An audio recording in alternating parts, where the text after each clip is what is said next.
एक समय तक नीतीश कुमार और जदयू के लिए काम करने वाले प्रशांत किशोर फिर से सनसनी बन गए हैं।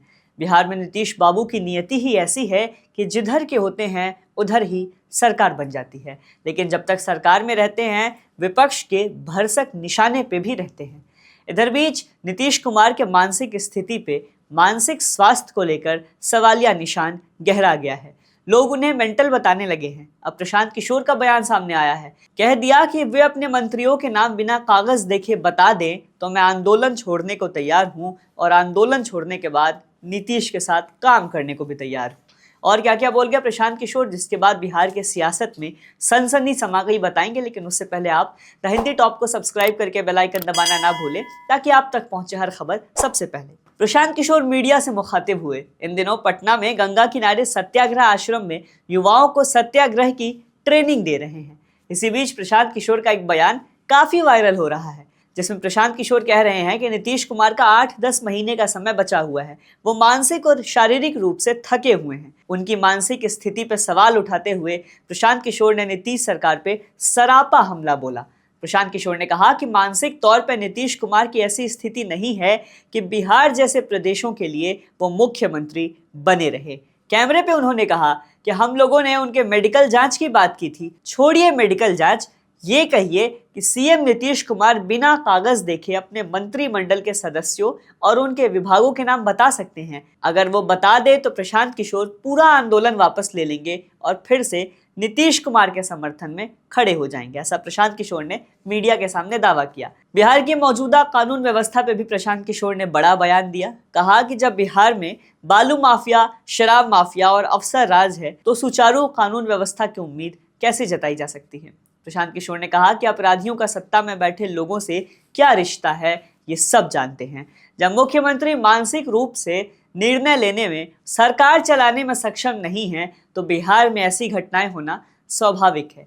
आपको बता दें कि इससे पहले तेजस्वी यादव भी लगातार मुख्यमंत्री को थका हुआ बताते रहे हैं। बिहार विधानसभा में नेता प्रतिपक्ष तेजस्वी यादव कह चुके हैं कि नीतीश कुमार को उन्हीं के मंत्री बोलने नहीं देते हैं। वो पूरी तरह से टायर्ड हो चुके हैं, थक चुके हैं। तेजस्वी के बाद अब प्रशांत किशोर ने भी नीतीश कुमार को मानसिक और शारीरिक रूप से थका हुआ करार दिया है।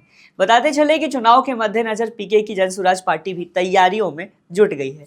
गंगा किनारे जनसुराज का आश्रम भी बना हुआ है, जिसे लोग पीके की टेंट सिटी भी कह रहे हैं।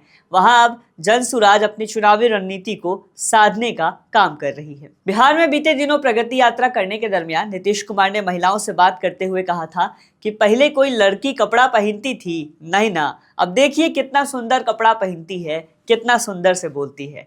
इससे पहले भी बिहार विधानसभा में बोलते हुए नीतीश कुमार ने वुमेन अवेयरनेस को ध्यान में रखते हुए पति पत्नी के रिश्ते और शारीरिक संबंधों को लेकर बयान दिया था, जिससे काफी सनसनी मच गई थी। नीतीश कुमार के विचार और मानसिक स्वास्थ्य पर सवाल उठने शुरू हो गए थे। एक बार तो यूं हुआ कि नीतीश ने स्कूल में बंटने वाली योजनाएं, जो कि एक थैले में करके बच्चों में बांटे जा रहे थे, उस झोले को बच्चों के हाथ में देने के बजाय झोले को बच्चों के गले में पहना दिया था।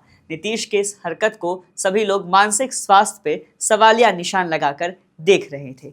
तेजस्वी यादव तो आए दिन नीतीश को बुजुर्ग, थका हुआ और मानसिक स्थिति से कमजोर व्यक्ति बताकर वार करते रहते हैं। अब इसी फहरिस्त में प्रशांत किशोर का नाम भी शुमार हो गया है, जहां उन्होंने नीतीश की यादाश्त और मानसिक स्थिति पे कड़ा तंज कसा है, जिसका जिक्र राजनीतिक सुर्खियों में भी तेज हो गया है। फिलहाल प्रशांत किशोर बिहार को साधने की कोशिश में हैं। प्रशांत किशोर जो खुद ही चुनावी दलों के लिए रणनीति बनाया करते थे, वो खुद अपने पार्टी की स्थापना कर चुके हैं। दावा करते हैं कि आगामी बिहार विधानसभा चुनाव में चुनाव लड़ेंगे और सरकार भी बनाएंगे। प्रशांत किशोर, जो कि बीपीएससी आंदोलन, पद यात्रा और सत्याग्रह करके बिहार की राजनीति में अभिन्न बहस का हिस्सा हो गए हैं। विपक्ष के लोग कहते हैं कि प्रशांत किशोर मोदी की ही बी पार्टी है। मोदी के ही इशारे पे बीपीएससी प्रोटेस्ट में गिरफ्तार हुए, मोदी के ही इशारे पे रिहा। लेकिन बीजेपी, आरजेडी और जेडीयू में एक खलबली देखी जा रही है। जनसुराज को बिहार उपचुनाव में हार का मुंह देखना पड़ा था, लेकिन राजनीति में यह जिक्र सुलझ जाता है कि कहीं प्रशांत किशोर बिहार की राजनीति में विपक्ष का चेहरा तो नहीं बन रहे। फिलहाल गंगा नदी किनारे एक बड़ा सा टेंट लगा है। बाहर बड़े बड़े अक्षरों में लिखा है बिहार सत्याग्रह आश्रम। वो चुनावी रणनीतिकार और जनसुराज पार्टी के संस्थापक प्रशांत किशोर का नया ठिकाना है। देखना है कि बीपीएससी आंदोलन, सत्याग्रह और बयानों के वार पलटवार से उनकी राजनीति कितनी पककर सामने आती है, और क्या नीतीश वाकई थक गए हैं, मानसिक रूप से परेशान हैं, या फिर विपक्ष को चकमा दे रहे हैं। खेला कुछ और ही होने वाला है। ये सब नीतीश कुमार और बिहार की जनता बेहतर जानती है। सब साफ होगा बिहार के चुनाव में। फिलहाल के लिए इस वीडियो में इतना ही। ऐसे और वीडियोस के लिए सब्सक्राइब करें द हिंदी टॉप, हम एक्स यानी ट्विटर, फेसबुक और इंस्टाग्राम पर भी फॉलो करें।